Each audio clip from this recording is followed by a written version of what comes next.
देव और आकाश बचपन के दोस्त थे। एक साथ एक ही स्कूल में पढ़े, साथ में बड़े हुए। देव और आकाश एक दूसरे के साथ परछाई की तरह रहते थे। देव को पढ़ने लिखने का शौक था, लेकिन आकाश हमेशा मस्ती के मूड में रहता था। देव अक्सर अपने कॉलेज की लाइब्रेरी में किताबें पढ़ने जाया करता। कॉलेज की लाइब्रेरी कॉलेज के कैंपस से कुछ दूर एक तरफ बनी हुई थी और ये लाइब्रेरी रात के 9 बजे तक खुली रहती थी। कॉलेज की लाइब्रेरी में रात के वक्त कोई स्टाफ नहीं रहता था। बस एक बूढ़ा चौकीदार वहाँ गेट पर चौकीदारी किया करता, लेकिन वो कभी किसी से बात नहीं करता था। बस रात को लाइब्रेरी में आने वाले स्टूडेंट्स के नाम एक रजिस्टर में लिख देता। एक रात तेज बारिश हो रही थी। चल आकाश, लाइब्रेरी चलते हैं। वैसे भी इतनी तेज बारिश में कहीं बाहर घूम भी नहीं सकते। यार, तुझे पता है ना, मुझे ये किताबें पढ़ने का बिल्कुल भी शौक नहीं है। मुझे नहीं जाना तेरी उस बोर्डिंग लाइब्रेरी में। देख यार, बारिश में वहाँ आराम से बैठना, किताबें मैं पढ़ लूंगा और तू मजे से अपने फोन में गाने सुनना। वैसे भी वहाँ उस बूढ़े चौकीदार के अलावा कोई नहीं होता। देव के बार बार कहने पर आकाश उसके साथ लाइब्रेरी जाने को तैयार हो जाता है। दोनों उस तूफानी रात में अपनी बाइक लेकर लाइब्रेरी की तरफ निकल पड़ते हैं। लाइब्रेरी के गेट पर पहुंचते ही चौकीदार उन दोनों का नाम रजिस्टर में लिखता है, लेकिन वो आकाश के नाम के सामने लाल रंग की स्याही से मौत लिख देता है। आकाश और देव दोनों ही इस बात से अनजान थे, लेकिन जैसे ही वो दोनों वहां पहुंचते हैं, एक आदमी को देखकर चौंक जाते हैं। तूने तो कहा था कि यहाँ पर कोई नहीं होगा, फिर ये कौन है? इससे पहले कि देव आकाश की बात का कोई जवाब देता, वो आदमी अपनी जगह से उठकर देव के करीब जाकर खड़ा हो जाता है। तुम दोनों इस वक्त यहाँ क्यों आए? बुक्स पढ़ने के लिए, और क्या करने आएंगे लाइब्रेरी में? लेकिन आप कौन हैं? आपको पहले यहाँ कभी देखा नहीं। मैं यहाँ अपने खोए हुए दोस्त को मिलने आया हूँ। जैसे ये तुम्हारा दोस्त है, वैसे ही मेरा भी एक दोस्त था जो अब कहीं खो गया है। वो आदमी आकाश के चेहरे की तरफ अजीब नजरों से देखता है और एक लाल रंग के कवर वाली किताब उसके हाथ में पकड़ाकर वहां से चला जाता है। ये मुझे किताब देकर क्यों गया? उसे पता चल गया होगा कि तुझे पढ़ने का शौक नहीं है। तेरा बुक्स में इंटरेस्ट जगाना चाहता होगा, शायद इसीलिए। देव और आकाश जोर जोर से हंसने लगते हैं। वो आदमी अपने चेहरे पर शातिर मुस्कुराहट लिए चुपचाप दरवाजे के पीछे से उन दोनों को देख रहा था और लाइब्रेरी का चौकीदार भी उनके साथ खड़ा था। उन दोनों के चेहरे अजीब से हो चुके थे, आंखें लाल और चेहरे सफेद पड़ चुके थे। अचानक से आकाश को कुछ अजीब सा महसूस होने लगता है। वो देव की तरफ देखता है जो किताब पढ़ने में बिजी था। आकाश को अपने पूरे शरीर में बेचैनी होने लगती है। वो देव को जोर से आवाज लगाता है, देव, देव, देव, मुझे कुछ हो रहा है। देव, देव, कुछ अजीब सा हो रहा है। लेकिन आकाश ने महसूस किया कि देव उसकी आवाज नहीं सुन पा रहा था। वो बस किताब में अपनी नजरें गड़ाए बैठा था। जब आकाश छटपटाने लगा तो वो लाइब्रेरी के बाहर जाने के लिए दरवाजे की तरफ बढ़ा, लेकिन जैसे ही उसने अपना कदम बाहर रखने की कोशिश की, उसे लगा जैसे किसी ने उसे पूरी ताकत के साथ वापस अंदर धकेल दिया। और तभी अचानक देव ने अपना ध्यान अपनी किताब से हटाया और आकाश को ढूंढना शुरू किया, लेकिन अब वो उसे लाइब्रेरी में कहीं नजर नहीं आ रहा था। आकाश, आकाश कहाँ है तू? आकाश, कहाँ गायब हो गया ये किताब तो यहीं पड़ी हुई है। ओह, लगता है बोर होकर चला गया।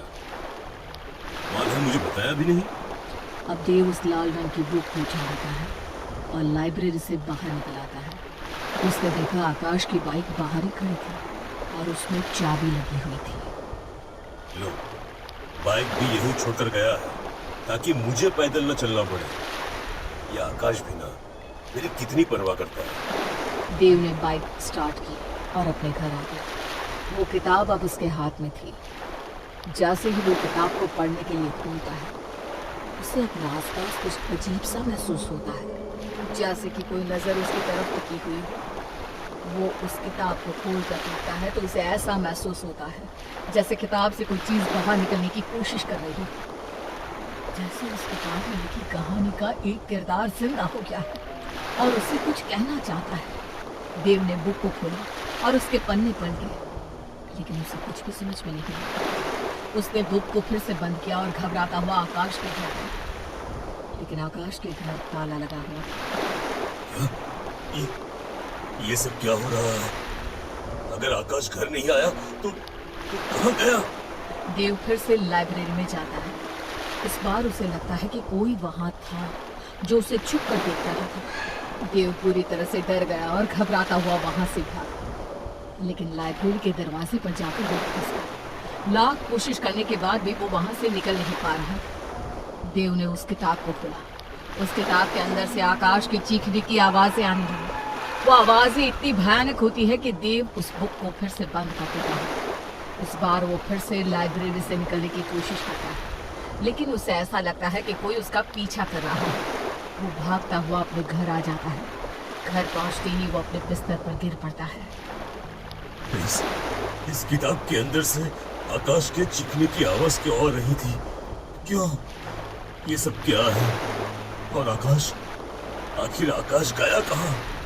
देव ने एक बार फिर पूरी हिम्मत के साथ उस बुक को खोला। इस बार उसके साथ कुछ अलग ही। वो पूरी तरह से इस बुक का दीवाना हो गया। उसे ये महसूस होने लगा कि ये किताब उसके साथ बात कर रही है। वो रात भर जागता रहा और उस बुक से बात करता रहा। अब देव को अजीब से सपने आने लगते हैं। सपने में उसे आकाश नजर आता है। मुझे बचा लो देव, मैं यहाँ इस किताब में कैद हो गया हूँ। वो लाइब्रेरी बुरी आत्माओं का अड्डा है। वहाँ सिर्फ मौत है, मौत। और ये लाल किताब, ये किताब उस मौत का दरवाजा। मुझे बचा ले मेरे दोस्त। लेकिन कैसे? मैं तुम्हें कैसे बचा सकता हूँ? उसके लिए तुम्हें ये किताब पूरी पढ़नी पड़ेगी। इसके आखिरी पन्ने पर यहाँ से आजाद होने का तरीका लिखा हुआ है।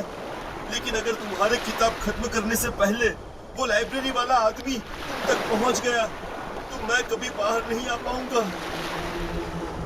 उस आदमी ने अपने दोस्त की आत्मा को मुक्त करवाने के लिए ये जाल बिछाया है। उसके दोस्त की मौत इस लाइब्रेरी के अंदर हुई थी और काले जादू की मदद से किसी ने उसकी आत्मा को यहाँ कैद कर लिया था।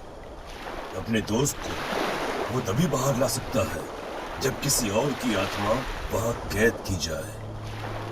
अचानक देव नींद से जागता है और उस किताब को पढ़ना शुरू करता है। जैसे ही वो उस किताब के आखिरी पन्ने को पढ़ता है, उसकी आंखें डर से फटी की फटी रह जाती है।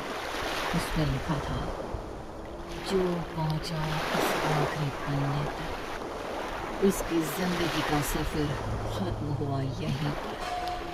अभी देव उस किताब में कैद हो गया और आकाश वहां से बाहर निकल आया। मुझे माफ करना मेरे दोस्त। अपनी जान बचाने के लिए मुझे तुम्हें धोखे से यहाँ कैद करना पड़ा, क्योंकि इस किताब और इस खूनी लाइब्रेरी का यही उसूल है। यहाँ से अपनी जान बचाने के लिए किसी और की जान को जोखिम में डालना ही पड़ता है। उस आदमी का दोस्त यहाँ कैद था। उसे बाहर आने के लिए मेरी जरूरत थी और मुझे तुम्हारी।